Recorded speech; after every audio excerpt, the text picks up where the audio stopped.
Vamos a ver del usuario Geekonomy. El video se llama El mundo se está despoblando y es algo que no va a cambiar. Documental. Ok, ya les digo que esto es mentira. La población está subiendo, somos cada vez más gente. Hay países que tienen crisis de natalidad, hay países en particular, pero la población humana va en aumento.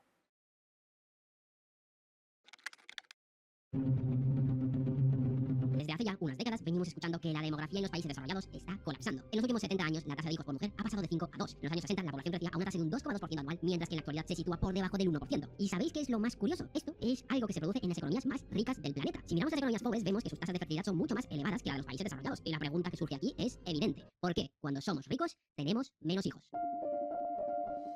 A estas alturas de la película, ya todo el mundo habrá escuchado en más de una ocasión que estamos ante un colapso demográfico y las terribles consecuencias.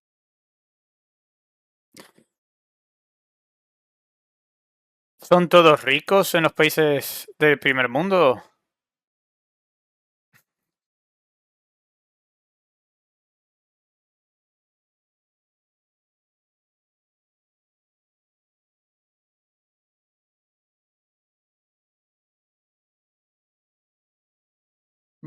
¿Qué?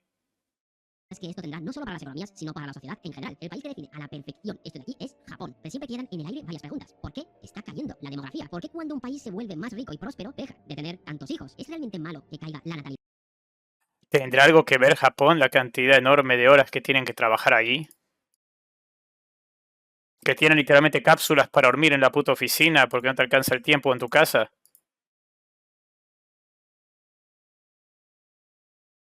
No sé, a lo mejor tiene algo que ver, ¿eh? A lo mejor tiene algo que ver a eso. Que la gente tenga que trabajar cada vez más tiempo. Que haya menos espacios para socializar, menos oportunidades. No sé.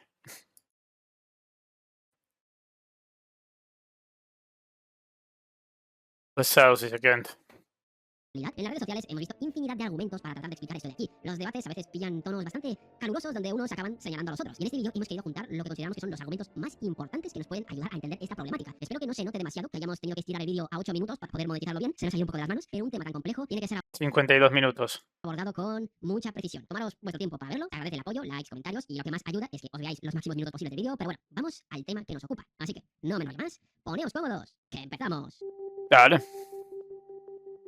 Todos los que me estáis viendo deberíais saber lo que se necesita para tener un hijo. Un hombre y una mujer se deben juntar, plantar una semillita y sale un hijo. Lo de crear hijos en incubadoras por ahora es ciencia ficción, pero bueno, está cada vez más cerca. Ya de entrada tenemos un problema. Tanto el número de parejas como el número de casados se está reduciendo a pasos agigantados. Sí. En la Unión Europea hay más jóvenes sin relaciones duraderas y vivir solo es cada vez más habitual. Y la edad media del matrimonio también se ha visto incrementada. Entre 1990 y 2019, el porcentaje de adultos en edad media, es decir, entre 25 y 54 años, sin pareja pasó del 29% al 38%. Y aquí es donde vamos a tener el primer punto de este vídeo: ¿por qué cae el número de parejas?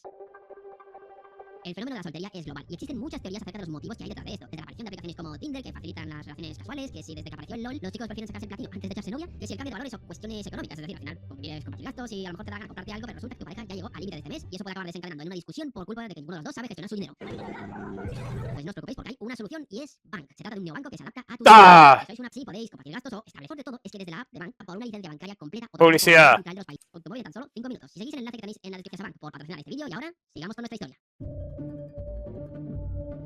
El hecho de que el número de parejas esté cayendo es una consecuencia y no una causa. Me explico. Sí, si no hay parejas, no habrá hijos. Es una relación causa-efecto. Pero ¿por qué no hay tantas parejas como antes? Quedarnos con que no hay hijos porque no hay parejas es como quedarnos en el tutorial del videojuego. Tiene que haber alguna razón por la cual sea más complicado formar una relación duradera. Y habremos escuchado muchísimos argumentos. Que si somos más pobres, que si cambios de valores, que si capitalismo, que si las redes sociales, que si tenemos otras prioridades. Y lo cierto es que todos tienen razón y a la vez no. Sí, no tiene mucho sentido lo que acabo de decir. Básicamente que todos los argumentos que escuchamos a nivel individual no ayudan a explicar el fenómeno, pero a nivel colectivo sí que lo hacen. Pero antes de abordar esta pregunta, y ya sé que lo habréis visto en infinidad de ocasiones, pero merece la pena detenernos un momento y ver cuáles son las consecuencias de esta caída de la natalidad a nivel mundial, ya que esto de aquí es responsable, sin exagerar, del 80% de los problemas que tienen las economías modernas, aparte de que las propias consecuencias del colapso demográfico pueden ayudar a entender por qué está colapsando la demografía, que ya sé que suena un poco curioso, pero ahora me vais a entender. El colapso demográfico explica por qué está colapsando la demografía, dijo. Ok. Estamos viendo en directo las pensiones. Cuando las ratios de natalidad eran normales, los trabajadores podían cubrir las pensiones. Los sistemas de pensiones de la mayoría de los países desarrollados funcionan bajo el esquema de reparto. Es decir, que los trabajadores que hay ahora pagan las pensiones de las personas que están jubiladas en este momento. Y cuando esos trabajadores se jubilen, recibirán sus pensiones de las personas que estén trabajando en aquel momento. Y así hasta el infinito. Claro, si se invierte la pirámide demográfica, el problema se hace evidente. Si tienes más pensionistas que trabajadores, la presión sobre los trabajadores será bestial. Francia ha vivido en sus propias carnes las consecuencias de esto de aquí, teniendo que improvisar un mecanismo para tratar de corregir ese desequilibrio a cambio de reducir aún más los salarios de sus trabajadores. Y en España, 3/4 de lo mismo, con el famoso MEI que irá subiendo cada año. Pero las pensiones no son el único problema. También tenemos el gasto en salud, ya que nuestros mayores van a requerir de más cuidado y esto eleva la presión fiscal para poder proporcionarlos. La OCDE estimó que en el año 2015 el gasto en salud estaba alrededor de un 8% y que para el año 2030 esta cifra llegaría a un 10%. No parece una subida desorbitada, pero si juntamos el incremento del gasto que tendremos por culpa de las pensiones y esto, es decir, la cifra de salud, la cifra ya no es tan baja. Y esto no es lo peor. Este envejecimiento lastra el crecimiento económico. Toda esta carga la sufren los trabajadores y las empresas, ya que de algún lado tiene que salir el dinero, haciendo que la productividad se desplome. Estamos viendo cómo las tasas de crecimiento de las grandes economías caen a pasos agigantados. Aparte de esto, la gente mayor tiende a tomar menos decisiones arriesgadas, es decir, emprender. La edad media de los inventores tiene un pico en los 30-40 años. Por tanto, si la estructura de la población se desplaza hacia edades mayores, tendremos menos innovación y esto implica menor crecimiento en el largo plazo. Y ya sé lo que estáis preguntando y qué consecuencias tiene todo esto. Lo estamos viendo en directo, un enfrentamiento generacional, donde los jóvenes y los adultos se señalan culpándose el uno al otro de las problemáticas. Sin ir más lejos, el primer ministro francés, cuando estéis viendo este vídeo, a lo mejor ya no es el primer ministro, atacó directamente a la generación baby boomer. Si queréis profundizar más en las consecuencias del ministro francés, cuando estéis viendo este vídeo, a lo mejor ya no es el primer ministro, atacó directamente a... Las primeras víctimas serán los más jóvenes de los franceses, que verán pagar la deuda durante toda su vida.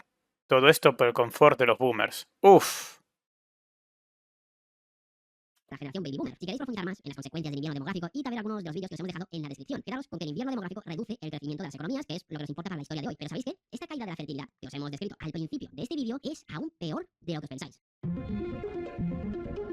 Al principio de este vídeo os hemos dado varias cifras que mostraban la caída de fertilidad que ha sufrido el planeta a lo largo de los años, pero estas cifras están sesgadas por culpa de los países más pobres. En los países más pobres las tasas de natalidad son mucho más elevadas que las de los países desarrollados, y la pregunta del millón es ¿por qué? Uno de los principales motivos es la edad temprana del matrimonio. En muchos de esos países las niñas se casan, en la mayoría de los casos, de forma forzada antes de los 18 años. Esto de aquí adelanta lo que se llama la ventana fértil, ya que si quieres hijos muy pronto, puedes tener más. Estudios basados en encuestas en múltiples países estiman que eliminar el matrimonio infantil reduciría la fecundidad total entre 0,24 y 1,06 hijos por mujer. No hagáis mucho caso a las comas. Aparte de eso, hay que tener en cuenta las Carajo. que existen en muchas de esas relaciones. Dicho de forma muy brusca, las niñas casadas en muchos casos lo hacen con hombres mucho mayores que ellas y no tienen capacidad de negociar. ¿Negociar el qué? Si usar o no anticonceptivos, cuándo tener o no tener relaciones o directamente cuándo tener hijos. ¿Países donde pasa esto? Bueno, los sospechosos de siempre. Es decir, esta combinación de un inicio precoz de la vida adulta, el bajo uso de anticonceptivos y la violencia intrafamiliar se traduce en una inflación de las tasas de natalidad de los países en vías de desarrollo, ya que no responde a preferencias libres de las mujeres, sino a imposiciones estructurales. Y a esto hay que sumar la endogamia que existe en muchos de estos países, es decir, forzar matrimonios con fines utilitaristas, ya sea asegurarse el linaje familiar o aliarse con alguna otra familia con determinado fin. A ver, ¿a dónde queremos llegar? Que las tasas de fertilidad global están artificialmente infladas por culpa de las prácticas matrimoniales de los países en vías de desarrollo. Lo más probable es que si hubiese un libre albedrío para las mujeres en esos países, no tendrían hijos tan pronto y como consecuencia tendrían menos hijos a lo largo de su vida. Y con esto, indirectamente, hemos revelado una de las causas detrás de esta caída global de la fertilidad, la libertad de decidir de las mujeres.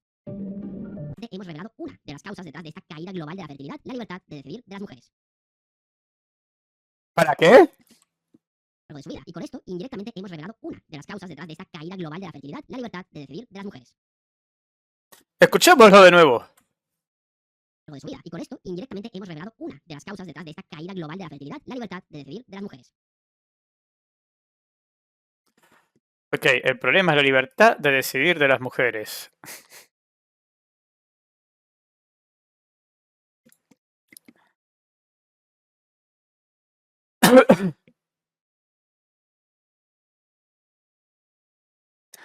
Ok, miren, es hora de que me ponga una cebolla en el cinturón porque es lo que estaba de moda en esos días.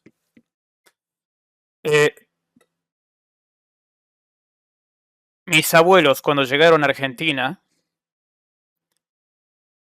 y los cuatro, o sea, había dos pares de parejas, mis abuelos paternos y mis abuelos maternos.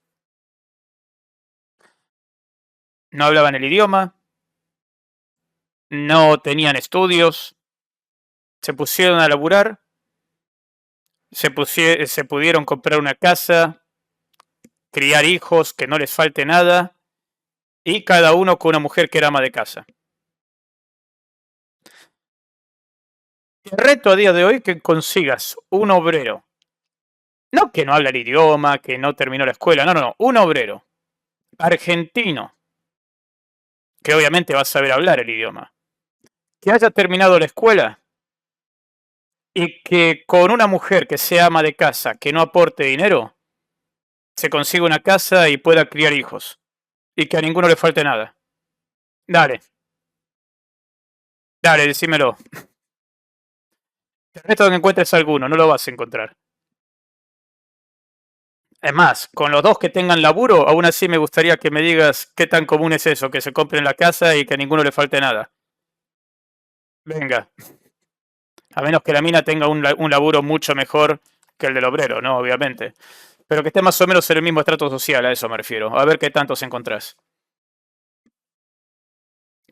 Y no había una baja tasa de fertilidad en la época de mis abuelos o en la época de mis papás. Pero qué casualidad, a día de hoy, si bien es cierto que hay más parejas, lo mencionaron ahí en el chat, es cierto que hay más parejas de lo que parece, porque si solo te fijas en casamientos, hay mucha gente que está juntada y no está casada oficialmente, pero para el caso sería lo mismo. Um, pero sí, hay menos gente con hijos que antes. Hay menos gente con pareja que antes, eso es verdad. ¿Por qué es? Porque en la época de mis padres eran consensuales, los casamientos. Y en las épocas de mis abuelos también. Así que el problema es que las mujeres pueden decidir. La verdad que no estoy de acuerdo lo más mínimo con el análisis que está haciendo el tipo este.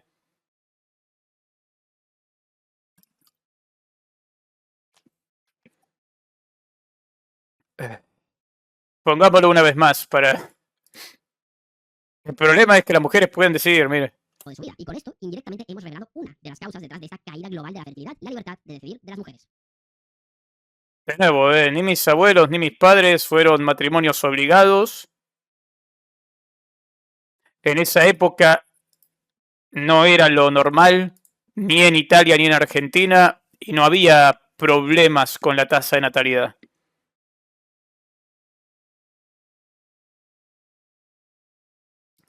Generalmente no me sorprendería que diga que las mujeres votan, ese es el problema. Dale.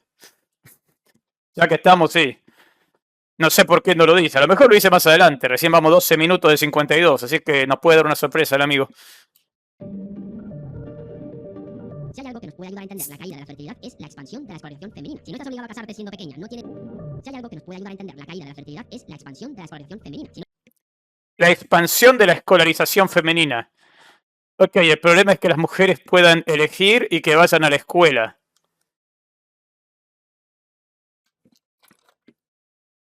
A ver, en la época de mis abuelos, de nuevo cebolla en el cinturón porque estaba de moda esos días, yo les cuento, no hay problema. Nací 20 años antes del siglo XXI. Bueno, un poquito más de 20 años. Muy poquito, pero un poquito más. Soy el 88. Ah, no, qué boludo, nací 12 años antes del siglo XXI. No soy tan viejo como creía. Uh, aún así, aún así. Um, en la época de mis abuelos, ni ellos, o sea, ni mis abuelos ni mis abuelas fueron a la escuela. Era lo común en esa época, Italia, especialmente si eras de zonas pobres, muy raro que tengas, eran todos gente de campo y ya. En la época de mis padres no era fuera de lo común. Tanto mi papá como mi mamá fueron a la escuela. O sea, no era algo tan raro que en la época de mis padres. No, no, pues yo nací en el 88. No era algo raro que en la época de mis padres las mujeres hayan ido a la escuela. Y no había problemas de fertilidad, no había poca gente haciendo. Ah, claro, Argentina no es un país con problema en particular. Bueno, dicho sea de paso, Argentina de hoy las mujeres van a la escuela y no somos un país con problema de fertilidad. Aclaro por las dudas. Pero sí estoy tomando como ejemplo, porque si bien no somos un país con problemas de fertilidad, sí hay menos gente con hijos que hace una generación o que hace dos generaciones. Así que de todas formas se aplica.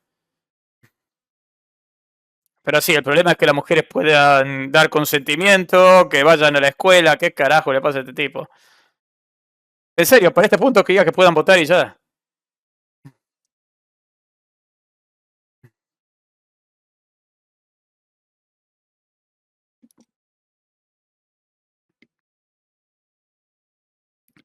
Si no estás obligado a casarte siendo pequeña, no tienes hijos antes de los 18 y no tienen que utilizarte como medio para preservar el patrimonio de la familia, puedes planificar tu vida y tener más aspiraciones a ser simplemente una madre. Desde mediados del siglo XX se ha terminado de normalizar en Occidente el hecho de que las mujeres tengan exactamente los mismos derechos que los hombres. Ahora terminan su educación secundaria y desde mediados del siglo XX se ha terminado de normalizar preservar el patrimonio de la familia, puedes planificar tu vida y tener más aspiraciones a ser simplemente una madre. Desde mediados del siglo XX se ha terminado de normalizar en Occidente el hecho de que las mujeres tengan exactamente los mismos derechos que los hombres. Ahora terminan su educación secundaria y tienen que ponerse a pensar qué carrera debo estudiar, qué hago con mi vida, entre otras tantas cuestiones. Es decir, la ventana de posibilidades se ha incrementado de forma notable. Y ya sé que suena muy feo decirlo, pero los hijos son un lastre en el sentido de que el tiempo y dinero que dedicas a los hijos.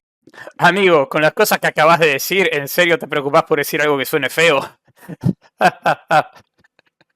Ok, lo de recién no sonaba feo, que el problema es que las mujeres puedan elegir y que tengan educación. Eso no sonaba feo, esto sí suena feo. Ok, esta es la parte fea, dale, dale.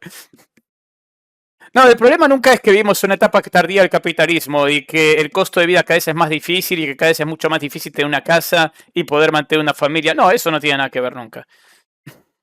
Es tiempo y dinero que no puedes dedicar a otras cosas. El día sigue teniendo 24 horas y hay que jugar con esas horas. Aparte de esto, y a ver cómo lo digo sin parecer un bicho raro, esto de aquí le da mayor poder negociador a las mujeres. Me explico.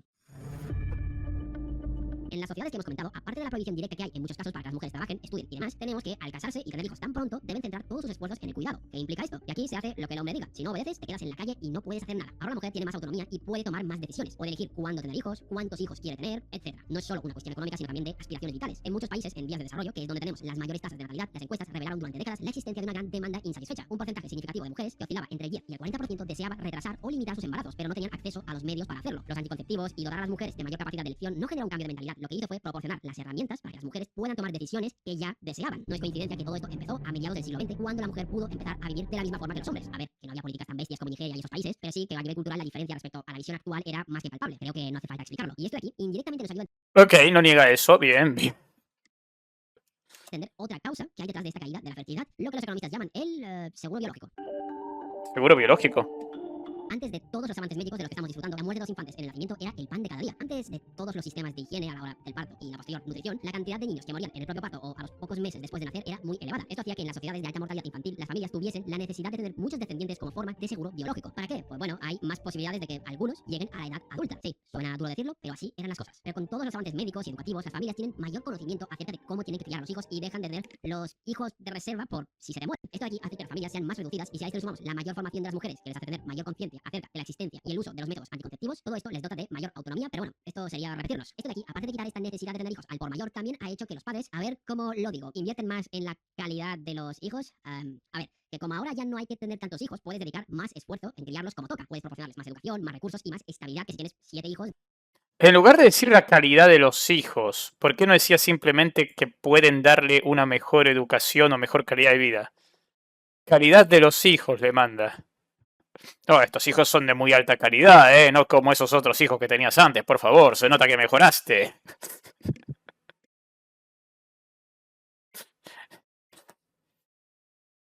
Dios.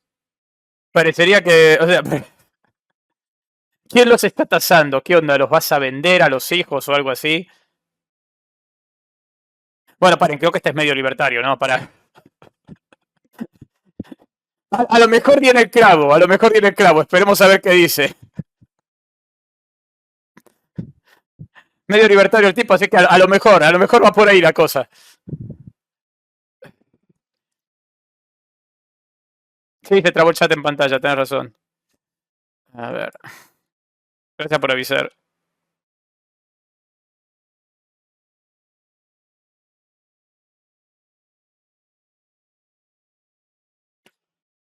Creo que sí, me acuerdo que una vez había dicho que me caía bien este tipo. La culpa es mía. Este tipo usa los peores términos posibles y después se escuda con, bueno, perdón, pero lo tengo que decir así, pero es que de verdad no era necesario. De los que está pendiente. Por tanto, recapitulemos un poco. Mujeres con otras aspiraciones en la vida y mejora en las condiciones sanitarias. ¿Suficiente para explicar todo el fenómeno que nos ocupa? Evidentemente no. Ahora vamos con un giro que probablemente no os vais a ver venir. Es que a lo largo de estos años hubo otro gran cambio relacionado con la economía que ha impactado en las tasas de natalidad. Y es que otro de los culpables de la caída de la fertilidad es la seguridad social. No, no estoy de broma. La seguridad La social. expansión de los sistemas de seguridad social y en particular de las pensiones públicas han sido un factor estructural determinante en la caída de la fertilidad a nivel global. Y no me he fumado tremendo porro para decir esto. Escuchadme que el argumento tiene todo el sentido del mundo. Uno de los hallazgos de economistas como Baldwin y Jones descubren que otro de los motivos por los cuales se tenían tantos hijos en la antigüedad era la seguridad. Es decir, antes no existía el estado de bienestar y el Estado da las gracias si no te guillotinaba. Esto hacía que tener una familia amplia sirva de garantía de cara al futuro cuando ya no puedas trabajar. El estado de bienestar era la familia, por decirlo de algún modo. Los hijos en un futuro tendrían que encargarse de cuidar a sus padres. Esto de aquí es algo que se hace muy patente en China. En situaciones de vulnerabilidad como salud deteriorada, el 40 y 70% de los ancianos dependen principalmente del apoyo familiar. En zonas rurales, más del 80% del cuidado proviene de los hijos adultos, compensando las bajas pensiones que existen en ese país. En China las pensiones no son lo suficientemente elevadas, haciendo que muchos dependan del apoyo de los hijos. A esto hay que sumarle la cultura, hay una marcada estructura patrilocal, sobre todo en el campo, donde los hijos viven con los padres y los cuidan. Es decir, esto de que solemos escuchar de que el Estado se ha encargado de destruir a la familia no es tan esquizofrénico como puede sonar en un principio, pero esto, dependiendo del punto de vista del que lo veamos, puede ser bueno o malo. La introducción de las pensiones públicas subvierte por completo esta lógica. El Estado asume el rol que antes desempeñaban los hijos, desplazando esa necesidad de tener hijos como seguro. Hay estimaciones que indican que el efecto de las pensiones públicas puede explicar entre el 55 y el 60.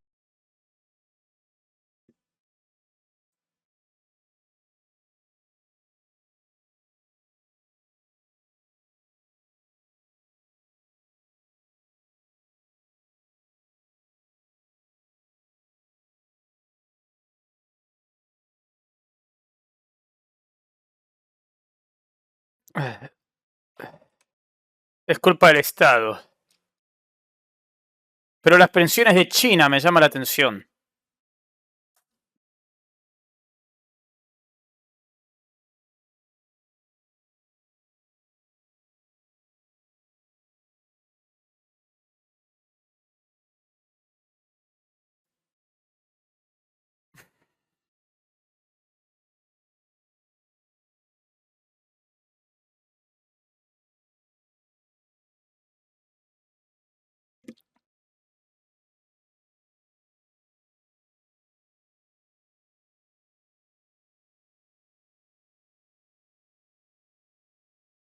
A ver, ok, esta era la parte de China.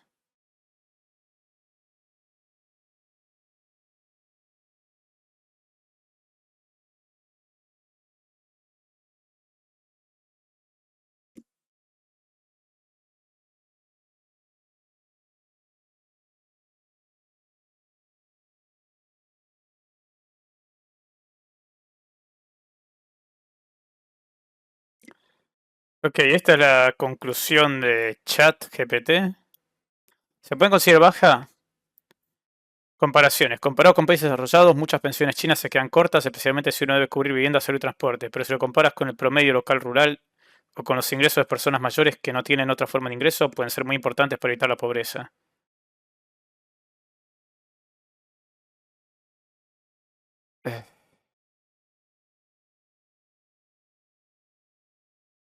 Ok, está diciendo esto que uno rural podría estar ganando $50 o 25, pero que un trabajador urbano podría estar ganando entre 600 o 500 dólares. A ver.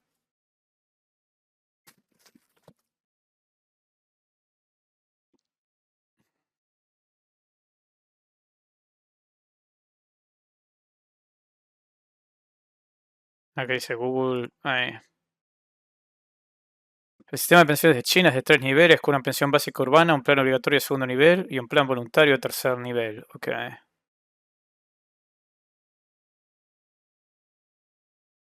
A los 63 se jubilan los hombres en China y a los 58 las mujeres.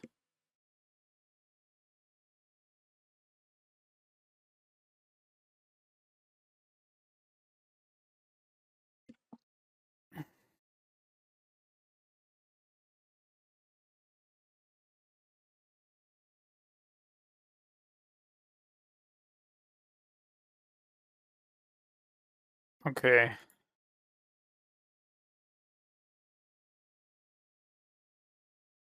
Ok, supongo que depende de quién seas y dónde estás, si la pensión en China va a ser baja o alta. No, China es un país relativamente barato, no es uno de esos países que necesitas 2.000 o algo por ahí para vivir, olvídate.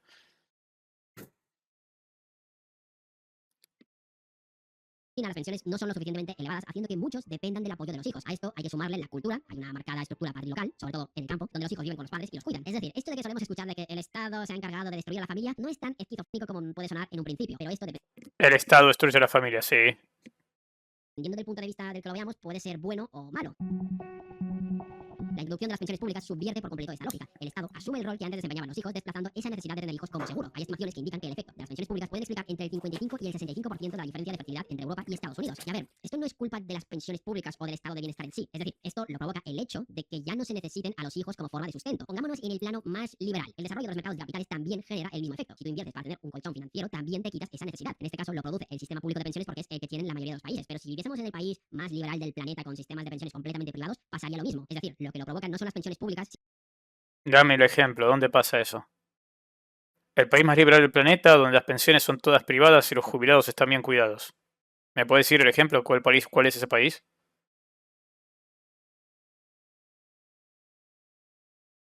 No, no lo va a decir, ¿verdad? Ok.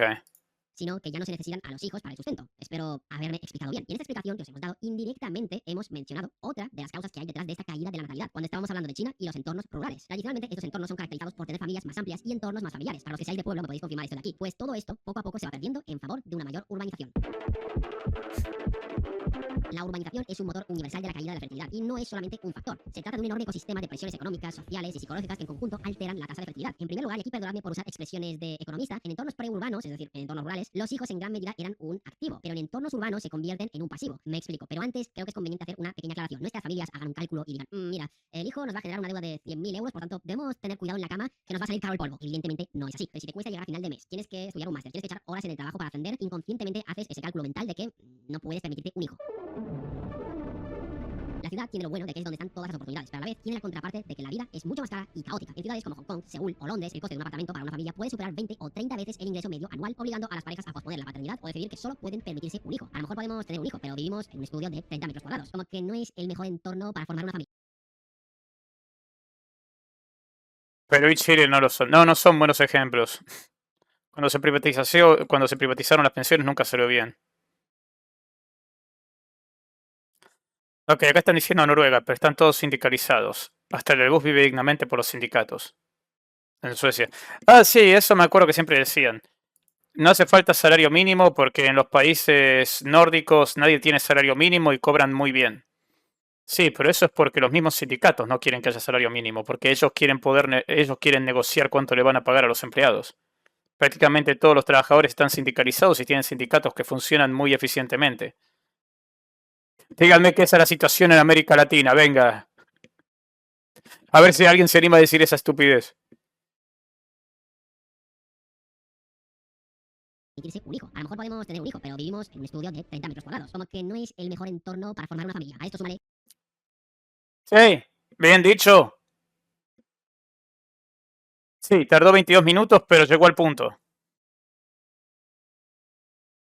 Dale, Jesús. Tardó 22 minutos, pero llegó al punto. Es más caro. A día de hoy es mucho más caro tener un hijo. Y es más difícil que tengan una casa.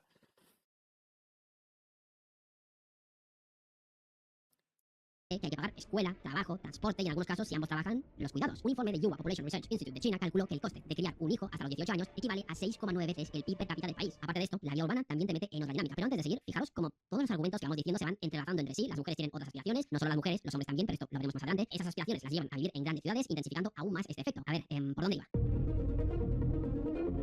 La vida urbana cambia la dinámica social. Como hemos dicho, en las grandes ciudades están las grandes oportunidades. Esto hace que la vida en la ciudad muchas veces gire en torno al mercado laboral. Los que viváis en grandes ciudades me lo podéis confirmar, que muchas veces las conversaciones y la mentalidad giran casi siempre en torno al trabajo. Al final la lógica es la siguiente: me mudo a la gran ciudad para estudiar en las mejores universidades, ya que suelen estar ahí, y también es donde están las mejores oportunidades laborales. Pero claro, esto tiene un coste, y es que muchas veces tienes que vender tu alma para poder prosperar, haciendo que las jornadas laborales se intensifiquen, los desplazamientos consumen una gran parte del día. Por ejemplo, en ciudades como Bogotá o Ciudad de México, los trabajadores pueden perder más de 90 horas al año solo en atascos de tráfico. ¿A dónde quiero llegar con todo esto? Este estilo de vida que se ha popularizado en las grandes ciudades disuade en buena medida las ganas o las posibilidades de tener un hijo. A ver, no me gusta poner cifras en estas cosas, ya que suena un poco raro, pero para ilustrar un poco, investigaciones muestran que en muchos casos las mujeres pueden disminuir entre un 5 y un 20% de sus ingresos por cada hijo a lo largo de su carrera. Es más, la tan conocida como brecha salarial se explica en buena medida por esto de aquí. Al final, una mujer tiene que pagar su vida durante un mínimo de 9 meses para poder tener un hijo, y en entornos tan competitivos como la gran ciudad, esto se paga caro, haciendo que muchas de ellas pospongan el embarazo a un momento en el que tengan más estabilidad. Y falta una cosa más: esto también transforma las estructuras sociales.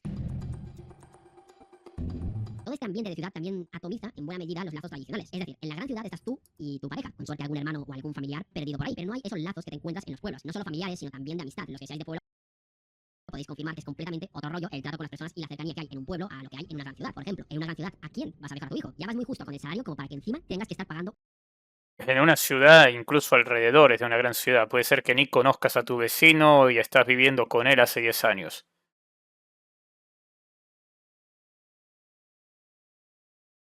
unos cuidados. En entornos rurales es más sencillo encontrar a alguien que te haga el favor. Y a ver, pongamos unos datos. En países como India, la tasa global de fecundidad es de 1,6 hijos por mujer, mientras que en las zonas rurales se mantiene en un 2,1. Y esto se puede replicar en prácticamente cualquier país. Tampoco queremos aburrirnos con una lista infumable de datos. Todo lo que hemos comentado hasta este punto se podría considerar como un cambio de dinámica que se ha producido hasta final del siglo XX y principios del XXI. Más o menos hemos llegado a la mitad de nuestra historia. Sí, el viaje está siendo bastante largo, pero es un tema bastante complejo. Y si os gusta este análisis y os gustaría que traigamos más vídeos así, No, verdad que no, pero dale. y sobre todo viendo el vídeo hasta el final, que es como más ayudáis a los youtubers. Pero volviendo al tema que nos ocupa, a partir del siglo XXI entramos en toda una tendencia sociocultural que hizo que esta tendencia solo vaya en aumento. Seguramente hayáis escuchado alguna vez esto de que somos la generación que más ha sufrido en la historia. A ver, tampoco es cuestión aquí de estar haciendo una comparación de quién ha sufrido más al lado de las personas que vivieron la Segunda Guerra Mundial. Pues a ver, no creo que sea algo comparable, pero lo que sí que es verdad es que somos una generación que ha llegado tarde a la fiesta. Somos como los protagonistas de todos los juegos de Miyazaki, siempre nos toca jugar cuando lo bueno ya ha pasado. Hemos llegado ¿Va a ponerse a hablar de que estamos en una etapa tardía del capitalismo? A ver. justo al final de la época de la mayor expansión económica de la historia para entrar en una época de alta volatilidad y estancamiento. Todo lo que hemos estado comentando hasta ahora ya han hecho que las tasas de natalidad vayan en declive. Es decir, a principios de los 2000 los efectos de la caída de la natalidad ya se estaban notando y ya os hemos dado unas breves pinceladas al principio de este vídeo. Para refrescaros la memoria, menor crecimiento económico. Y las consecuencias de esta caída de la demografía, sumando a otros actores que vamos a introducir en breves, han servido de gasolina para un fuego que ya se estaba propagando a gran velocidad. A ver, creo que ya sabemos de sobra que este inicio de siglo está siendo agitadito, que si la crisis del año 2008, que si la pandemia, que si guerra entre Rusia y Ucrania. Y a ver, no es nada que no haya vivido ninguna otra generación, pero esta volatilidad que hay o no influye en la decisión de formar una familia. Pero lo más grave de la entrada a este siglo es lo que ya os hemos adelantado. Empezaron a aparecer los efectos de la caída de la natalidad. El enorme crecimiento que tuvieron las economías en las décadas pasadas se empezaba a apagar, la productividad se empezaba a estancar, haciendo que los salarios de las personas dejen de crecer. En España creo que es evidente lo que está ocurriendo. Los salarios de las personas se han quedado estancados desde los años 2000, pero los precios de las cosas no han dejado de subir. Para el caso español, aparte de la productividad, también tenemos el tema de la absurda rigidez laboral, pero creo que será un vídeo ya lo suficientemente largo como para meternos también en esos temas. Ese boom que hizo crecer tanto las economías en las décadas previas se apagó y las perspectivas de futuro se han vuelto muy turbias. Por poner unos números sobre la mesa, en Italia y en otros países europeos, la probabilidad de despido entre jóvenes indica que cada aumento de 10 puntos porcentuales en la inseguridad laboral reduce alrededor del 5% la probabilidad de tener un primer hijo en los 3 años siguientes. Y como no, que la vivienda Tiene sentido. también influye. Pero son cosas que ya se han tratado por activa y por pasiva en este y otros canales. Os podemos sacar datos de todos los países, pero creo que no hace falta. La idea ha quedado bastante clara. Las propias consecuencias del cambio demográfico alimentan el hecho de que tengamos cada vez menos hijos. La tendencia es global, pero por si no fuera suficiente, nos hemos embarcado en un proceso de cambio cultural sin precedentes, motivado en parte por las tendencias que hemos estado comentando hasta ahora. La entrada de la mujer al mercado laboral supuso más cambios de los que nos podemos imaginar en un principio. Ok, venga. Estos saben cómo es. Esto es básicamente... Lanzás todo lo que tenés y le vas a pegar a algo. Se puso a decir distintas cosas durante 50 minutos y es como, ok, hay dos que tienen razón. Perfecto. Venga, otra vez. Ahora la culpa es de que las mujeres trabajan. Dale.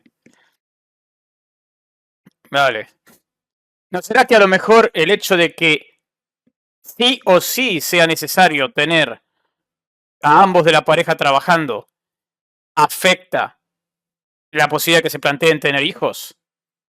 Y no el hecho de que la mujer trabaje o tenga la posibilidad de trabajar, sino el hecho de que la necesidad de decir, hey, a lo mejor incluso con el salario de ambos no funciona. ¿No será eso a lo mejor? No sé, pero dale. Sigamos. No solo supuso un cambio en su vida dándole más libertad para tomar decisiones como si fuese un juego RPG, también ha modificado las normas de emparejamiento. ¿El qué? Vamos con esto. Seguramente en redes sociales os habéis topado en algún momento con el típico argumento quejándose de la hipergamia femenina. Y aunque a veces puede parecer que están un poco idos de la olla, hay un fondo de verdad en todo lo que... El problema es la hipergamia, lo está diciendo. Para, ¿es en serio? Típico argumento quejándose de la hipergamia femenina. Y aunque a veces puede parecer que están un poco idos de la olla, hay un fondo de verdad en todo lo que dicen, aunque Claro. no es exagerado y macabro como lo pintan muchas veces. La hipergamia es una tendencia que se suele dar en mujeres a la hora de buscar pareja. Normalmente buscan a alguien con un estatus socioeconómico, social o educativo que sea como mínimo igual al suyo, igual o superior. Pararos un momento y pensad en muchas de las parejas que veis a vuestro alrededor o cuando estabais en el instituto. Estoy seguro que en la mayoría de las ocasiones veis relaciones en las que el hombre tiene más estatus que la mujer. Y con estatus no me refiero solamente a dinero, sino, ya me diréis cómo es que dentro de los círculos de los ricos hay tanta infidelidad. La hipergamia no solamente consiste en dinero. Clásico ejemplo es el jefe que se empareja con la secretaria. Que sí, que el dinero te da cierto estatus, pero no lo es todo. Dentro de los institutos, el dinero no entra en juego, normalmente, ya que los chavales normalmente no trabajan y la hipergamia aparece en cosas como la edad, el rendimiento escolar o que seas el guay y el malo de la clase. Vale, bien. Para, hipergamia. O sea, hipergamia entonces, primero que nada, rendimiento escolar. ¿Cuándo pasa que las mujeres dicen, uy, este se saca 10 en todo, me lo tengo que coger? Primero, dígame cuándo pasa eso. Rendimiento hipergamia vista en rendimiento escolar. Es la primera vez que veo eso. Pero a ver, lo que me rompe las bolas con esto es que básicamente cualquier cosa que la mujer quiera es hipergamia entonces.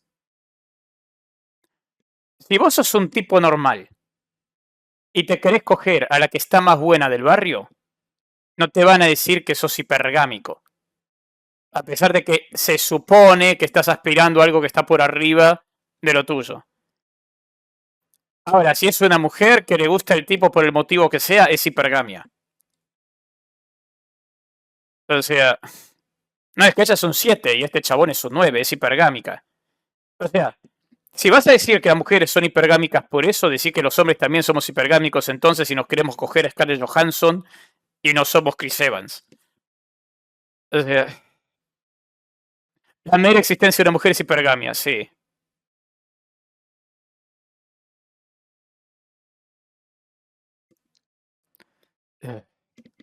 Eso no pasa, solo en internet la gente habla así. Yo estudié en mi carrera donde casi todos eran mujeres y muchos hablan de tener hijos, pero querían tener un mejor trabajo por esas cosas. Eh, Ya me diréis cómo es que dentro de los círculos de los ricos eh, hay tanta infidelidad. La hipergamia no solamente consiste en dinero. Clásico ejemplo es el jefe que se empareja con la secretaria. Que sí, que el dinero te da cierto estatus, pero El jefe tiene más dinero igual que la secretaria, pero dale. no lo es todo. Dentro de los institutos, el dinero no entra en juego, normalmente, ya que los chavales normalmente no trabajan y la hipergamia aparece en cosas como la edad, el rendimiento escolar o que seas el guay y el malo de la clase. Vale, bien. ¿Qué tiene que ver esto con la caída de la fertilidad? Es la hipergamia, es la hipergamia. Gente, se los vengo diciendo hace años y ustedes me dicen, Pochoco, estás loco. Pero ven, yo tenía razón, siempre se los digo, la hipergamia nos va a matar a todos. Siempre se los digo, la hipergamia femenina va a ser nuestra muerte. Pero nadie me escucha, nadie. Carajo. Dios bendiga a Astro Recargado, el único que me entiende.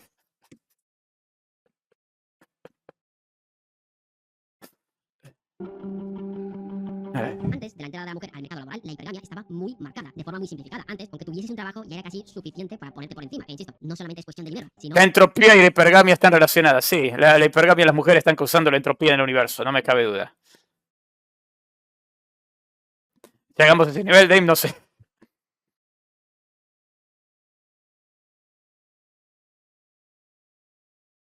de estatus. Si no puedes trabajar porque las leyes y las normas sociales te lo impedían, un hombre solo con tener un trabajo ya puede ser un buen padre. Buen padre, alguien que cuida a tu familia y alguien con quien puedas tener un proyecto de vida. Cuidado con reducirlo solo a dinero. Insisto, debido a esas normas, las aspiraciones en la vida de las mujeres tenían un techo... Claro, es que no es solo dinero. No es solo dinero. Porque al menos ahí el término podría tener sentido. ¿Ok? Vos podés decir, hey, a las mujeres les va a gustar más si tenés plata que si sos pobre. Y podés decir, los hombres como regla tanto no le van a prestar atención realmente a si tenés un título universitario o si tenés un buen laburo o si tenés un buen estatus. Podría tener sentido el argumento de la hipergamia ahí, pero claro que no. Ah, claro, no estoy diciendo que las mujeres son todas unas cazafortunas. Obviamente no, pero a ver, esto es algo que lo sabemos y las mismas mujeres te lo dicen. Vas a tener más levante si sos multimillonario que si sos pobre, ok, eso nadie te lo puede discutir. Al menos ahí tendría sentido que hables de hipergamia, que igual no estaría de acuerdo con el término, pero guardaría el término para mujeres, no sé, tipo la Tania Luceli, que literalmente son unas interesadas, que solo para ellas sos una billetera andante y ya. Ahí sí te aceptaría el término, ahí podría tener sentido el término, pero no. Si a la mujer le gusta un tipo porque está más bueno, o porque es mayor y prefiere mayores, o porque es más joven y le gustan más jóvenes, o porque tiene mayor influencia dentro del grupo en el que están, cualquier cosa, todo es hipergamia. Todo es hipergamia. Si le gusta el tipo, porque el tipo es muy buen guitarrista, es hipergamia, porque ella no sabe tocar la guitarra, o sabe tocar la guitarra, pero no tan bien como él. O sea, ya a ese punto, cualquier momento. Si una mujer no quiere coger con un tipo al que considere una mierda en cada aspecto posible, es hipergamia. Ahí está. Una mina se tiene que querer curiar a un tipo que le parezca repugnante. Si no, cualquier cosa es hipergamia. Soul, la hipergamia de las trans me va a dejar sin dinero. Dios. Eh, bastante bajo, pero cuando ha podido acceder a la educación con reducirlo solo a dinero, hombre, solo con tener un trabajo ya puede ser un buen padre, alguien que cuida a tu familia y alguien con quien puedas tener un proyecto de vida. ¿Saben? Dicho sea de paso, igual, ya que él preguntó de las parejas, la inmensa mayoría de parejas que yo conocí eran de gente más o menos de la misma clase social, ¿eh? No sé ustedes qué tantas parejas conocieron de una mujer que era pobre, que estaba con un tipo que era clase media. Que no estoy diciendo clase media baja ahí raspando, sino que me refiero, no, clase media clavada. El tipo está bien económicamente. Y sale con una mina que vive en una villa. No sé qué tan seguido ustedes vieron, yo nunca lo vi. Una mina de clase media que se termina casando con un ricachón. Tampoco lo vi.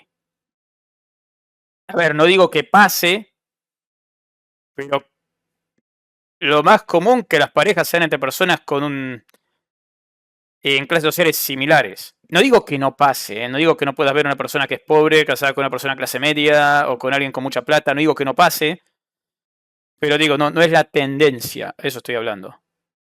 ¿Todavía existe la clase media? Cada vez hay menos, cada vez hay menos, cada vez hay menos.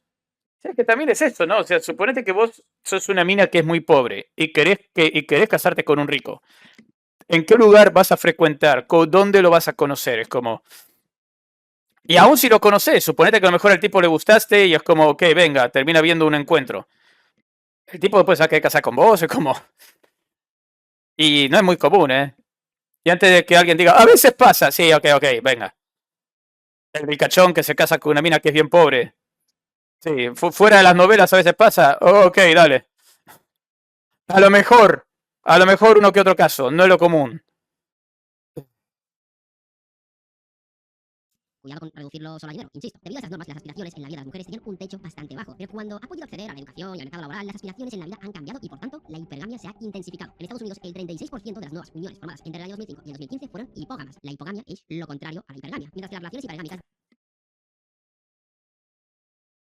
O sea, 36% de mujeres salían con mujeres que tenían menos dinero que ellas. Pero ahora, ustedes se dan cuenta que esto nunca se aplica a los hombres, ¿no? Esto literalmente solo se aplica a las mujeres. Si un hombre sale con una mujer que tiene más plata que él, nadie va a decir que es hipérgamo. Y si un hombre sale con una mujer que tiene menos dinero que él, no le van a decir, es un hipogámico. No, o sea, 36% de las mujeres salen con hombres con menos dinero que ellas. Y ahora son hipógamas.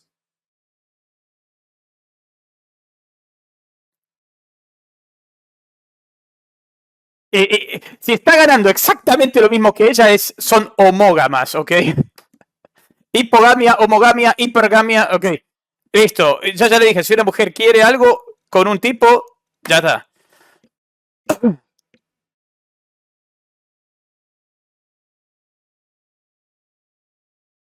Salve el Wanderlos Peca por su donación gay de 10 euros. Muchas gracias, Peca. Tome su poodle.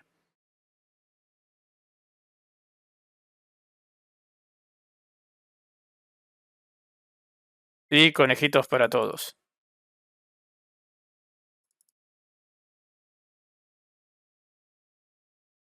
Así que decir hipopótamos. Sí, son hipopótamas también, ya que estamos. Que por lo general los de clase alta no se casan entre de su misma clase. ¿Qué? Incluso casi llegando a arreglar sus matrimonios. Como siempre, Pochoclos cagándonos nuestra esperanza en creer en las novelas. Ok, quisiste decir que sí, que se suelen casar entre su misma clase, incluso a veces llegando a arreglar sus matrimonios. Ok, sí, ya entendí. Chavo, no es la realidad. No, es que las mujeres que se casan con, es verdad, las mujeres que se casan con un hombre que tiene su misma clase social, esas son semi-hipergámicas. Y esas son las peores, porque son las grises, las que no van ni un lado ni por el otro, ¿vieron? Dios. Ya que diga que la mera existencia de las mujeres es un error. Ojalá tuviera las pelotas de decir eso. Que el tipo se ponga en la cámara y diga, la existencia de las mujeres es un error. Si todos fuéramos hombres seríamos más felices, carajo. Ojalá. Al menos podría respetar que tuviese las pelotas de decir eso, ¿no? Es como, no estaría de acuerdo, pero podría respetar eso, pero no. Estos progres y sus términos ridículos. Los Red Pills en chinga. O sea, es que literal, o sea, a una mujer no le puede gustar un hombre sin... Si te gusta un tipo que gana más plata que vos, sos hipergámica. Si te gusta un tipo que gana la misma cantidad de plata que vos, sos homógama, voy a asumir. Y si es menos plata, sos hipogámica. Dios. Carajo. Eh,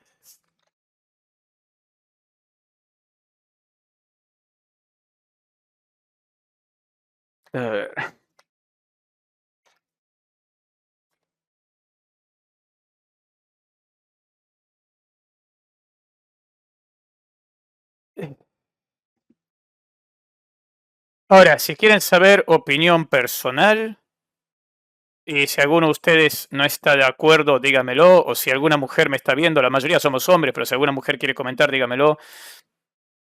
Yo lo que creo es, y en este caso no voy a hablar de cazafortunas, porque eso ya es otra cosa. Cazafortunas, minas como Tania Luceri diciendo, ya me cogí a mi primer millonario, a mi novio no le iba a volver a hablar si no me daba la tarjeta de crédito para gastarme todo en el supermercado. Eso son cosas diferentes, ¿ok? No estoy hablando de cazafortunas, estoy hablando de mujeres en general. Yo creo que las mujeres en general les gusta que el tipo tenga dinero, pero me refiero a que tenga como un buen prospecto de vida. Porque es un tema como, ok, si me meto con este tipo en una relación, va a ser estable, voy a estar segura. No sé si me explico. Yo creo, y a lo mejor estoy equivocado, creo que a la mayoría de las mujeres, si vos le decís, gano $1000 al mes en este trabajo estable, le va a gustar más que si le decís, y estoy ganando alrededor de $2000 al mes, soy un apostador. O sea, no sé, me da esa sensación que probablemente para decir relación a largo plazo o matrimonio van a preferir al tipo que 1000 obviamente es un muy buen número, precisamente por eso lo digo. Ambos son buenos números, pero el otro gana el doble. Creo que probablemente van a preferir el tipo que tiene un trabajo estable, que se está armando una vida, que gana $1000 al mes, al tipo que está ganando 2000 pero que es un apostador, que de un día para el otro a lo mejor lo pierde todo. Yo vivo de las apuestas, gano 2000, gano aproximadamente 2000 euros o $2000 todos los meses y todo a base de apuestas. Lo mío son las apuestas, el póker. Creo que a la mayoría de mujeres probablemente va a gustar más el primero. Para una relación a largo plazo, para formar un matrimonio, crear una familia, creo que probablemente van a estar viendo eso. A lo mejor me equivoco, yo soy hombre, pero no, es la sensación que me da a mí, es lo que yo creo. No, y hay un montón de minas que se meten con el peor chabón posible, eso lo conozco, lo hablamos varias veces. Mi vecina, que literalmente no es como que tenía falta de pendientes, si se buscó literalmente a un criminal que la maltrataba, que seguramente, bueno, sé, no seguramente, yo sé que la cagaba a trompadas, no tenía un mango, literalmente era un chorro de poca monta el hijo de puta y se peleó con toda la familia para estar con ese tipo.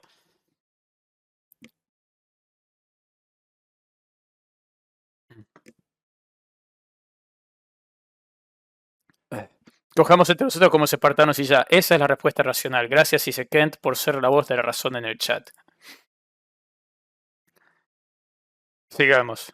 descendieron a menos del 20%, un contraste notable respecto a la década de los 70, cuando las uniones hipérgamas representaban alrededor del 35%. ¿Qué consecuencias tiene esto? Que las mujeres tienen cada vez más dificultades para encontrar una pareja de estatus igual o superior. Ahora con estudiar o tener un trabajo no es suficiente, algo que hace que posterguen o directamente renuncien al emparejamiento. Y esto es algo que en las sociedades asiáticas llega a ser muy exagerado. En Japón y Corea del Sur este mecanismo es claramente visible. Entre las mujeres de 35 a 39 años, más del 30% nunca se ha casado. Ese porcentaje solo era de un 10% en 1990. Vamos con Corea del Sur. El 32% de las mujeres con estudios.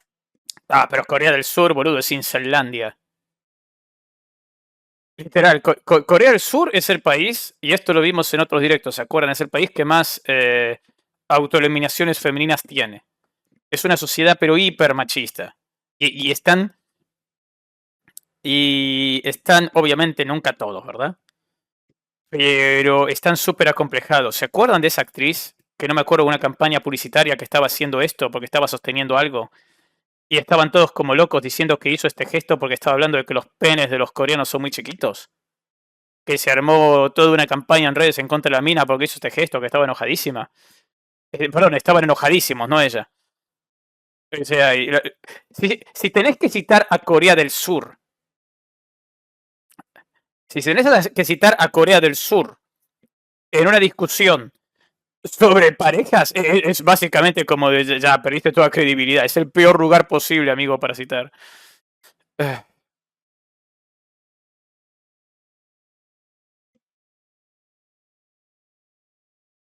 universitarios de entre 30 y 34 años permanecen solteras. Como contraparte, solo un 15% de las mujeres con menor formación permanecen solteras. En Europa es un fenómeno que también se observa, pero no con tanta magnitud como en el caso de las sociedades asiáticas, ya que, bueno, los asiáticos en estos temas son para darles de comer aparte. En España, la brecha educativa en la maternidad también se hace patente. Entre las mujeres universitarias de 20 y 44 años, un 25% permanece sin hijos, mientras que ese mismo porcentaje aplicado a mujeres con solo educación secundaria llega al 12%. En ambos casos, el mecanismo causal es el mismo: escasez de hombres de un estatus igual o superior. Y a lo mejor no es que sea Pero si no acababas de decir que el 36% de las parejas en Estados Unidos son hipógamas, que la mujer está con un tipo que tiene una clase más baja. una reducción, sino que hay como una deflación del estatus, no sé cómo denominarlo, ya que lo que antes era suficiente para colocarte en un escalón más alto, ahora ya no lo es. Pero con eso iremos un poco más adelante. Y cada vez es más complicado encontrar una pareja, se posterga el matrimonio y por tanto los hijos llegan más tarde. Si llegan, claro, sumando a que esto también les desbloquea a las mujeres nuevas aspiraciones en la vida. Y esto es precisamente otro punto que ya hemos estado adelantando a lo largo de este vídeo, con todo esto de las grandes edades y demás, y es que en estos últimos años hemos sido testigos de un gran cambio cultural, que no solamente se reduce a las mujeres, sino que también a los hombres. Y este cambio cultural provoca un cambio en las aspiraciones y en los valores. Seguramente, si hablamos con personas de nuestro entorno acerca de qué es lo que quieren en su vida, pocos te van a poner el tener hijos como prioridad. Esto se explica, en parte, por todo lo que hemos estado diciendo hasta ahora: dificultades de encontrar pareja, trabajos bien remunerados, tener casa propia, la dificultad para que las mujeres A lo mejor resubo esto, no sé, está divertido. Puede que lo resuba. Son todas gamias, no zafa una, sí. encuentren a hombres de su estatus. Vale, pero a todo esto hay que sumarle que el ocio nunca ha estado tan accesible. Viajar ya no es algo que solo esté reservado a unos pocos privilegiados. La cantidad de cosas a las que uno tiene alcance se ha incrementado de forma exponencial y, creáis o no, distorsionan nuestras aspiraciones. Y ojo, no quiero subirme al discurso este de que los jóvenes solo piensan en viajar, no es nada malo. Gracias al desarrollo económico podemos tener cosas con las que otras generaciones solamente podrían soñar. Cualquiera que viva en un país medianamente desarrollado, independientemente de su estatus económico, vive mejor que casi cualquier monarca que se os venga a la mente. Ahora bien, esto también entra en competencia con la posibilidad de tener hijos, ya que al final es tiempo. Eso es una mentira. ¿Cómo odio esa mentira? Uf, pochoclo. Tan solo por vivir en el siglo XXI, un trabajador promedio vive mejor que un rey en el siglo XV. ¿En serio? ¿Comés mejor que un rey del siglo XV? Trabajador promedio. Trabajador promedio que a lo mejor tiene que levantarse a las 5 de la mañana para viajar 2 horas hasta su trabajo. Y en transporte público. Que después vuelve a su casa. No alcanza a dormir 8 horas. Porque sabes que si dormís 8 horas no tenés ni siquiera una hora de tiempo libre. Y puede que ni así. Y te cuesta llegar a fin de mes. Está mejor que el rey que vive en su castillo. Que tiene un montón de sirvientes. Que puede comer todo lo que quiera en cualquier momento, hacer lo que quiera. Que se viste de seda, que tiene un montón de oro. ¿En serio vivís mejor que ese tipo?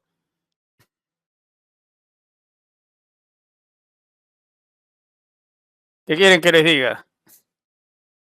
Ese argumento me parece tan pero tan mierda.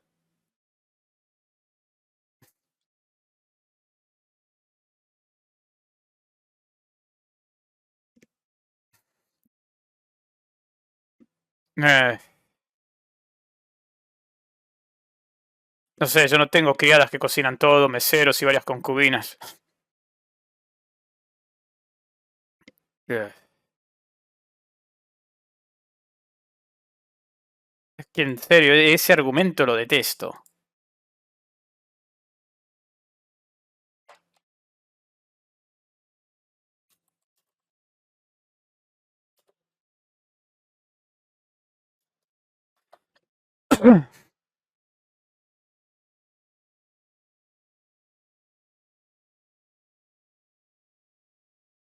Ah, bueno, sigamos.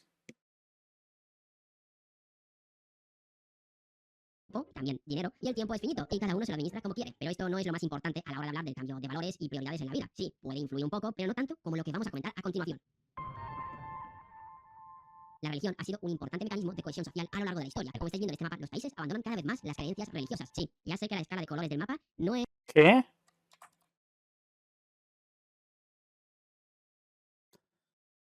Una pregunta. ¿A cuántos de ustedes si le dicen, mira, no puedes volver a agarrar una computadora, no puedes volver a agarrar una computadora, un televisor, un celular, nada?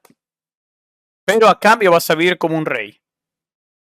Vas a tener sirvientes, oro, comida, vivís en un palacio, los Vivís en un palacio.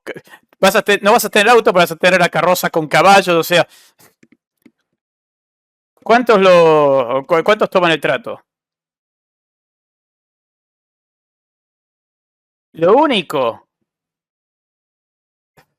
Yo creo que la mayoría les quería vivir como un rey. Lo único que sí, que un rey no tendría acceso a la tecnología médica a la hora de curarte. Pero para ser justo, muchos trabajadores tampoco tienen acceso a la tecnología médica, ¿eh? Depende de dónde estés. Yo creo que la tecnología médica tendría que ser universal, gratuita, pero bueno, ya eso es otro tema.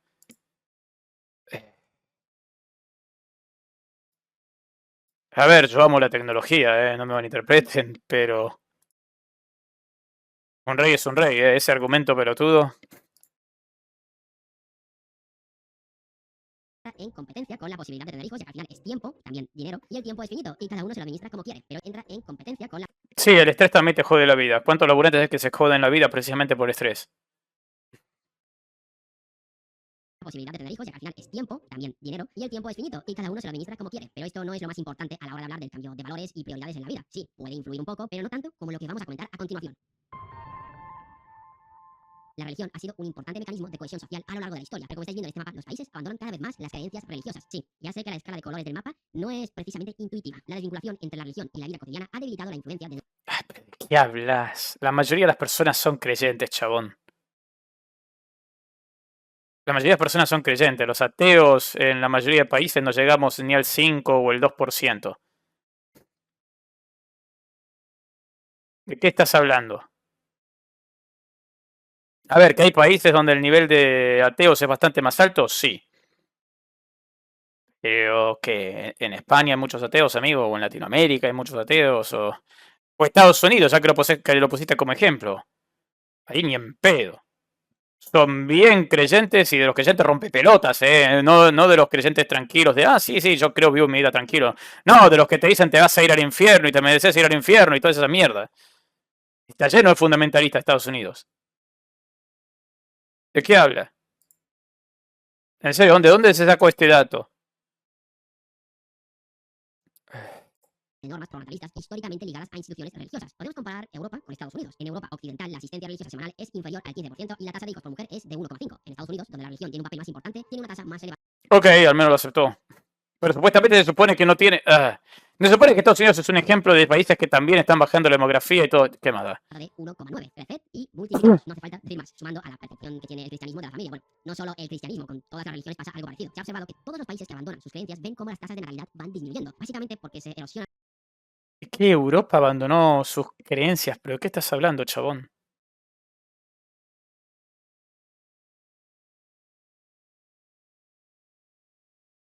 ¿De qué estás hablando?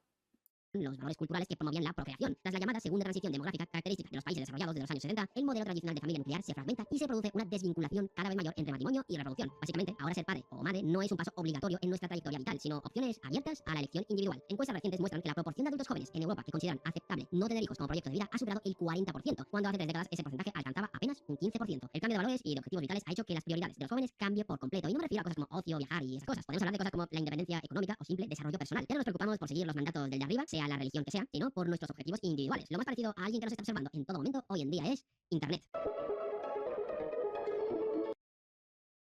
Pero si la mayoría de personas son creyentes,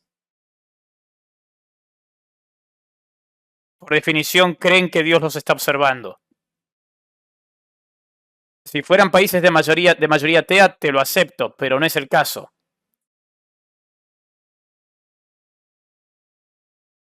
¿Sabes qué no me sorprendería a este punto que diga? El problema son los gays.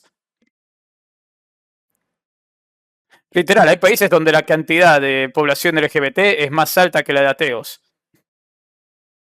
No me sorprendería que diga eso ahora, ya que estamos. Internet ha cambiado por completo la forma que tenemos de relacionarnos y las redes sociales han supuesto un punto de inflexión muy importante en nuestras relaciones. Pero las redes sociales no solo han cambiado nuestra forma de conocer e interactuar con personas, también han alterado la forma en la que nos vemos El problema son cualquier cosa que no me guste. a nosotros mismos y a los demás. El ser humano siempre se compara, es algo inevitable y todos en mayor o menor medida nos comparamos con otras personas. No mintáis que todos en algún momento nos hemos comparado con alguien, sobre todo para ubicar en qué parte de la jerarquía social estamos y el tipo de metas vitales que se nos plantea. Podríamos hablar de que gracias a las redes sociales las mujeres pueden interactuar con hombres que antes serían inalcanzables, famosos y demás, y que la constante validación que reciben les hace tener unos estándares Gracias a las redes sociales, las mujeres pueden interactuar con hombres famosos, ricos. Una pregunta, ¿cuándo fue la última vez que escuchaste que, no sé, una kiosquera de barrio se puso de novia con Henry Cavill porque lo encontró en Grindr? En serio, ¿cuándo pasa eso? ¿Qué tan común es?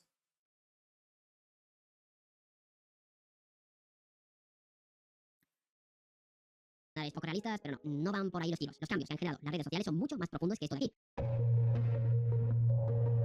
Lo que han provocado las redes sociales refuerza el punto anterior, el cambio de las aspiraciones en la vida. Las redes sociales nos exponen a modelos de vida de cualquier persona, incluidos los famosos. Seguramente habéis escuchado en más de una ocasión este argumento de que nos fijamos en cómo viven y siempre nos comparamos con ese estilo de vida. Algo que, bueno, puede tener su impacto, pero esto va mucho más allá de que veamos a famosos millonarios con sus lambos y sus habituales retiros espirituales en el sudeste asiático. Hay un tipo de perfil que es aún más, ¿cómo decirlo? Peligroso, no peligroso, tampoco dañino, que influyen más en nuestras aspiraciones en la vida. Sí. También cuentan éxitos laborales o académicos de esas personas. A lo mejor vemos cuentas de personas que no se podrían calificar como millonarios y ultrafamosos, pero que tienen unos hábitos y un estilo de vida que nos hacen motivarnos a seguirlos. No es que se vayan cada fin de semana a Bali, simplemente muestran su vida, estudian, trabajan, van al gimnasio, se cuidan, nada malo. Pero claro, esto al final altera nuestras aspiraciones. Queremos tener éxitos académicos, queremos tener un cuerpo cuidado, queremos tener un buen trabajo con el que nos sintamos. A mi kiosquera ya la timaron 3 veces con esa. Uy, ¿te acordás que... ¿Se acuerdan que habíamos visto en un directo la mina esa? Que... A ver, me da pena el marido, honestamente, pero que creo que lo hizo un favor. Creo que le hizo un favor dejándolo esa mina. Que dejó al marido porque pensó que estaba chateando con Brad Pitt. Ay, Dios. Que le estafaron, o sea, perdió no sé cuánta plata. Porque pensó que pensó que estaba chateando con Brad Pitt y que Brad Pitt necesitaba su dinero. Ay, Dios. Impresionante. Literal, estaba casada y terminó dejando al marido porque pensó que chateaba con Brad Pitt. Es como que tenía una relación con él. La verdad, nuestro compa está mejor así, ¿eh? Una mujer que claramente no lo quiere y que encima es tan estúpida. A ver, estoy seguro que nuestro compa va a estar mejor así, ¿qué quieren que les diga?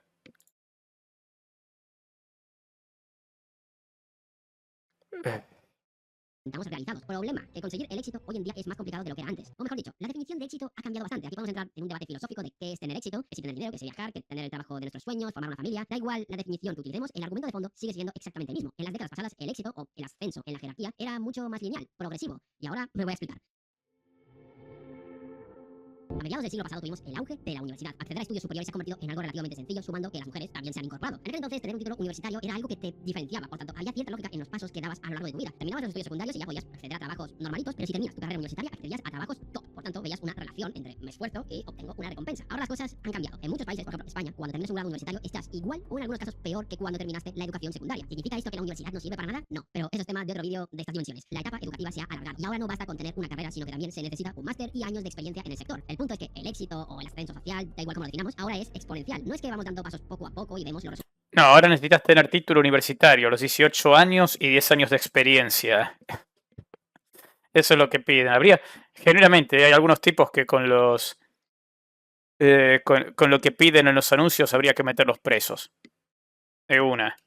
Resultados de nuestro esfuerzo. No, ahora vamos dando pasos a ciegas y parece que vamos en línea recta sin ver el final y en algún momento, no sabemos cuándo, llegaremos a nuestro destino. ¿Y qué tiene que ver esto con las redes sociales? Si los estándares de éxito que vemos son estos, queremos emularlos. Y claro, la disyuntiva es o dedico mi tiempo a lograr una buena vida o a la crianza. A ver, esto puede sonar mal. No es que tener hijos sea algo malo, sino que tener hijos te quita tiempo que puedes invertir en formarte y desarrollarte personalmente. El día tiene 24 horas. Eso es algo que no vamos a cambiar nunca. Y este proceso de difusión cultural ha sido estudiado. Un artículo de Biderman, Schwingen y Smith se plantea este vínculo entre mayor penetración de las redes sociales y la reducción de las tasas de fertilidad en África subsahariana. El acceso a redes sociales como Facebook, sí, Facebook aún se utiliza, multiplica la exposición a referentes globales que presentan estilos de vida donde la maternidad temprana o numerosa no es el eje central del proyecto vital. Y así, una larga lista de estudios que encontraron resultados similares. Cuando una población es expuesta a ciertos estándares de vida, acaban influyendo en los propios. Pero es que el impacto de las redes sociales no se reduce solamente a esto de aquí. Y es que estoy seguro que más de uno habrá pensado en una tendencia que había explotado allá, en el año 2015 más o menos. Y sí, hablo de la polarización política.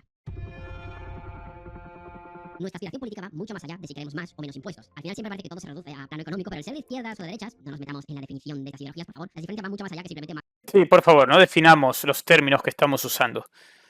impuestos o menos impuestos. También hay un fuerte componente de cómo afrontar la vida. Las personas de derechas suelen sostener valores familiares más tradicionales y por tanto tienden a tener más deseos de reproducción que las personas de izquierdas. Por ejemplo, en varios países del sur de Europa, los individuos de Ah, no te la creo ni por un segundo.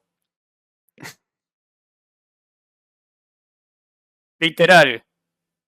Voy a hablar desde mi país, pero yo sé que todos ustedes van a estar de acuerdo en los países de cada uno de ustedes. Acá el estereotipo del libertario es un chabón posiblemente virgen o que si no es virgen no está casado y no tiene hijos. Y la cantidad de zurdos que hay que están casados o que están casados y con hijos. O sea, eso de no es que la gente derecha tiene valores más tradicionales, pero ¿de qué me hablas? Fíjense a Laje, el campeón de la familia tradicional que odia a los sodomitas porque arruinan la familia. Ni casado, ni hijos, hasta donde sabemos puede ser virgen el chabón. Que claro, si son vírgenes, cosa de ustedes, no tiene nada de malo, vivan su vida como prefieran. Pero solo estoy marcando la hipocresía de esto, es ridículo.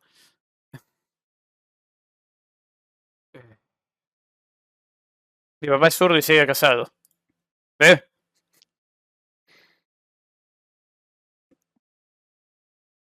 Sí, el amado líder. El amado líder de mi país, mi amado líder, ese claramente es un hombre, ese que es un campeón de la derecha y de Occidente, claramente es un hombre casado y con varios hijos, ¿no? Ah, no, mira, interesante.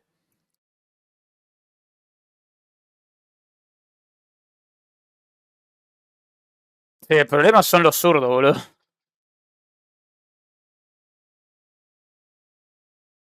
Ideología derechista presentan entre un 4 y un 9% más de probabilidades de planear otro hijo que los de centro. Pero en los últimos años hemos sido testigos de una fuerte polarización social y esa polarización social no solo se ha reducido a debatir si es de derechas o de izquierdas, también ha afectado a la división por género. En estos últimos años las mujeres han adoptado ideas más de izquierdas. Cuidado cuando leáis artículos de los Estados Unidos ya que muchas veces dicen liberales. No entienden liberales lo que nosotros entendemos por liberales. En Estados Unidos, Ah, te está pasando todo en Estados Unidos, ok. es lo que nosotros entendemos como progresistas. Países como Reino Unido, Corea del Sur o los Estados Unidos, este fenómeno se ve acrecentado. Claro, podemos decir que, bueno, no importa la ideología si hay amor. A ver, si tu ideología es que el otro quiere que te mueras o que el otro es un maldito ignorante, creo que no se puede llegar a tener una relación productiva. Si esta polarización política fuese algo, bueno, equitativo, proporcional, pues bueno, los de izquierdas se van con los de izquierdas y los de derechas con los de derechas. El problema viene cuando los hombres son cada vez más de derechas y las mujeres son cada vez más de izquierdas. Emparejarse se hace complicado. En este gráfico se ve muy bien esa diferencia. Lo de Corea del Sur es una cosa que no tiene sentido alguno. Esta divergencia entre hombres y mujeres jóvenes multiplica el estrechamiento de opciones para ambos. Cuando tienes tantas diferencias en los principios es bastante complicado encontrar a alguien con quien hagas match. Y en las redes sociales esta polarización política se ha disparado de forma exponencial. Desde el año 2015 con la irrupción de movimientos como el feminismo, el ecologismo, derechos LGTB, que sí, que ya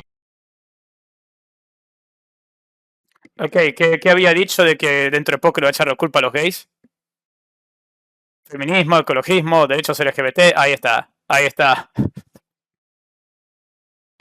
Bien. Digo 20 cosas y tengo razón en dos. El video. Bien, bien. sociales esta polarización política se ha disparado de forma exponencial. Desde el año 2015 con la irrupción de movimientos como el feminismo, el ecologismo, derechos LGTB, que sí, que ya existían antes de las redes sociales y demás, pero gracias a internet su influencia creció de forma Obvio. exponencial. Creo que todos hemos vivido la etapa 2015-2020 aproximadamente, donde hubo una auténtica guerra de sexos. Y esto evidentemente fue un buen impedimento para que las mujeres y los hombres puedan tener una relación funcional y que durase en el tiempo. Llegados a este punto, más de uno se puede hacer la evidente pregunta. Entonces, ¿el cambio demográfico es algo bueno o malo? Pues depende del punto de vista. Como hemos visto a lo largo de este vídeo, hubo fuerzas positivas que han empujado a la sociedad a no tener más hijos. La incorporación de la mujer al mercado laboral, la accesibilidad del ocio, la mejora de las condiciones sanitarias, no son cosas que podamos calificar como negativas y no podemos exigir que se le va a revertir todo esto para que podamos... Ok, bien, bien, a ver, a ver, a ver.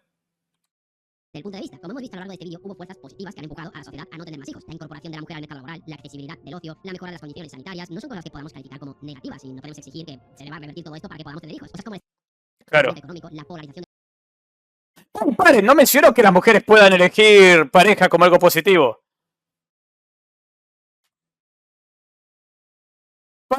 Paren, no mencionó, es literalmente lo primero que mencionó en el video. Que uno de los problemas es que las mujeres ahora pueden elegir. Y dice, ahora, no estoy diciendo que habría que quitarlo, ¿viste? Pero paren. positivas que han empujado a la sociedad a no tener más hijos. La incorporación de la mujer al mercado laboral, la accesibilidad del ocio, la mejora de las condiciones sanitarias, no son cosas que podamos calificar como negativas y Pero es que la mujer pueda decidir, eso no lo tomó como algo positivo, ¿eh? Es literalmente lo primero que menciona en el video. A ver, uno podría decir pochoclo, a lo mejor se lo olvidó. Ok, me creo que se le olvidó cuando mencionó que ahora las mujeres van a la escuela, a la universidad, porque lo dijo más adelante, aunque también fue más al principio. Pero literalmente se le olvidó la primera cosa que menciona. A ver, es raro hacer una lista en un video y que la primera cosa que dijiste es la que se te olvide, no sé. Es como por algo la pusiste de número uno, amigo. Y aparte este video no es un... Él no lo está haciendo en vivo, ¿eh? No lo está haciendo en vivo el chabón.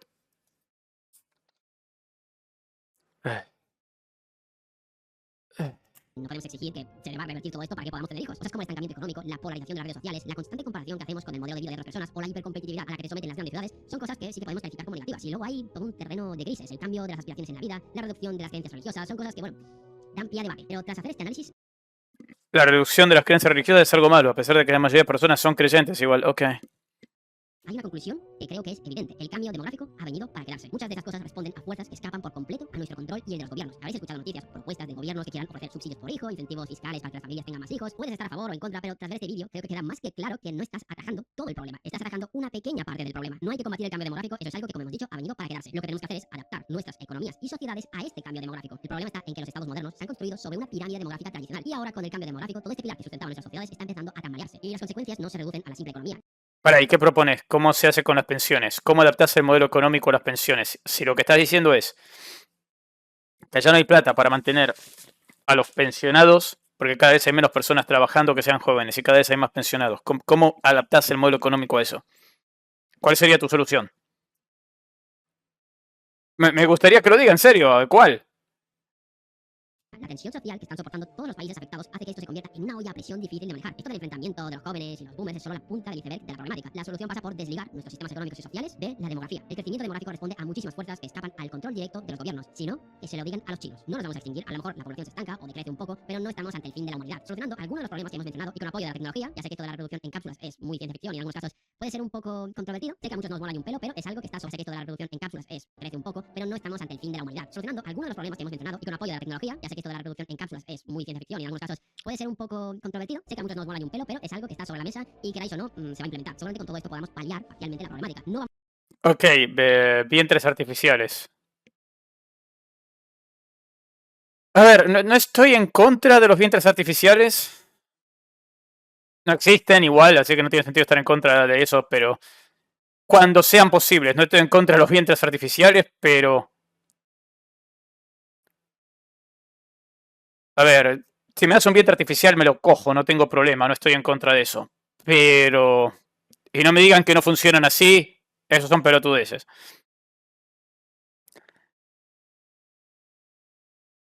Sí, pero no estás arreglando el problema, porque el vientre artificial te puede ayudar porque cuando las mujeres ya llegan a una edad en la cual ya no son, perdón por la palabra que voy a usar, pero es la palabra correcta en este contexto. Cuando las mujeres ya no están fértiles, ok, eso podría ofrecer solución, o cuando ya está en una edad donde el embarazo es riesgoso. Eh, igual deberían congelar óvulos en ese caso, porque de algún lado van a tener que salir esos óvulos. Um, eso tiene sentido. Pero si de todas formas la gente no quiere tener hijos, porque es jodidísimo tener hijos, da igual, o sea, solo harías que sea menos, el proceso sería menos difícil, pero no estás arreglando nada. A ver, literalmente lo dije en los muy pocos contextos donde puedes decir la palabra fértil y que sí tenga sentido, ¿de acuerdo? vamos a volver a ver una explosión demográfica como la del siglo pasado. Hay cosas que no podemos revertir. Prohibimos a las mujeres estudiar y trabajar, les prohibimos planificar su futuro de cuándo quieren tener un hijo. Lo que sí que podemos lograr es que tener un hijo no sea una carga tan grande y al menos Ok, viene ahí. llegar a la famosa tasa de reemplazo. Si lo pensamos en cierta forma, eso sería un control natural que nos ponemos a nosotros mismos para limitar el crecimiento de la población. Ahora hemos escuchado el argumento de que hay una sobrepoblación. No hay ninguna sobrepoblación. Pero si crecemos de forma exponencial, como durante la época de la explosión demográfica, podemos llegar a un punto en el que sí que habrá sobrepoblación por simple matemática. Este techo demográfico puede ser un mecanismo natural mediante el cual nos limitamos a nosotros mismos. Así que este cambio demográfico ha venido para quedarse. Y hasta aquí la turra de hoy. Os quiero contar cómo fue un poco el proceso de la creación de este vídeo. Hablaba con Bruno, que es parte del equipo, que estoy grabando un vídeo de las razones del cambio demográfico y me dice, esto lo tengo a mano, no te preocupes que yo te lo hago. Yo le he dicho que quiero tenerlo con tiempo porque tiene que salir con un patrocinador, que es Bank, que ya salió en el vídeo y os recomiendo que le echéis un ojo. Y me dice, no te preocupes, te dejo listo para el miércoles, la semana Me puse a buscar en foros Red Pill y encontré muchas cosas. antes de publicar el vídeo. Nada, pasan los días y me dice, oye, que me queda un poco más largo de lo normal, yo pensando que serían 30 páginas o así, que ya me tiene un poco acostumbrado. Y no, eran casi 70 páginas y 23.000 palabras. Yo pensando, ¿qué demonios tengo que hacer ahora? Así que se me ocurrió probar esto de sacar un vídeo así de largo y a ver qué tal funciona. En cualquier caso, si queréis leeros la investigación completa, porque me he dejado muchas cosas fuera, porque si no, a lo mejor se va a 1 hora y media el vídeo, os dejo en la descripción la investigación completa con las fuentes utilizadas para hacer este vídeo, así que espero vuestros comentarios. Si veo que esto tiene una buena acogida, intentaremos sacar un vídeo de este estilo una vez al mes. Y nada, gracias por vernos. Un día más y nos vemos en el próximo vídeo. Ok.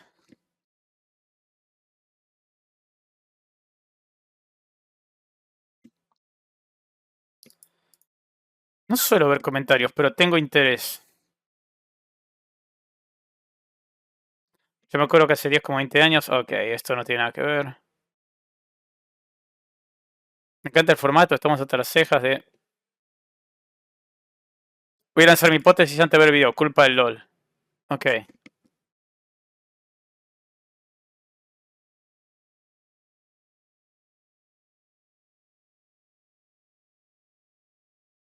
Dios, sí, gracias, gracias.